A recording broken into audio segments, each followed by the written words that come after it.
On June 23rd of 2000, a ship sank between two of the main breeding islands for the African penguins, and these are already a vulnerable species. And nearly half of the population, 75,000 penguins, were caught in the path of the oil spill. And so local rescuers immediately launched a massive rescue operation, and over the course of 3 months, 100 penguin experts and about 12,000 volunteers flew to South Africa from all over the world to help save these penguins from the oil spill. One of the miraculous things about this event is that most of the people that came to save the penguins were just lay people. They were volunteers. They weren't people that had any experience working with penguins at all. And so a lot of the media were there. The international media was there, and they were putting out the word about this oil spill in South Africa and that they needed help. And so a lot of local radio stations as well were talking about the oil spill and calling for volunteers. And so people flew on their own dime from all over the world to South Africa to help save these penguins. And it was only because of their the participation that we were so successful in saving 95% of them.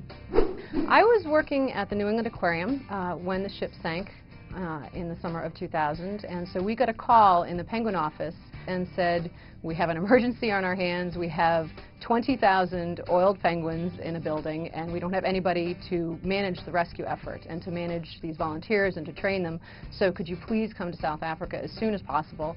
And so 2 days later, we were on a plane to South Africa. We arrived and walked into a building, and there were 20,000 penguins for us to take care of. There were 40,000 penguins in total who were rescued from the oil spill. 20,000 of them were covered with oil, and 20,000 were moved from their breeding islands to be moved out of the path of the oil slick before they could get oiled.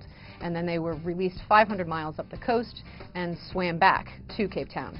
And so in the end, 95% of those birds survived, which is really miraculous when you're talking about a rescue effort of this size. It's such an inspiring story. I think the message of what we can achieve when we work together, I mean, the international community that came together to save these penguins was really miraculous. It's not something you see a lot. And something that people said a lot during this rescue effort was that that volunteer response, that global response, really restored their faith in mankind again. You know, we really saw firsthand that there's good in the world. People are really good, and they'll do the right thing, and they love these animals and want to protect them. So I think the fact that one person can make a difference when we come together and work together, we can do some amazing things. We can achieve great things. So that's what happened with this rescue.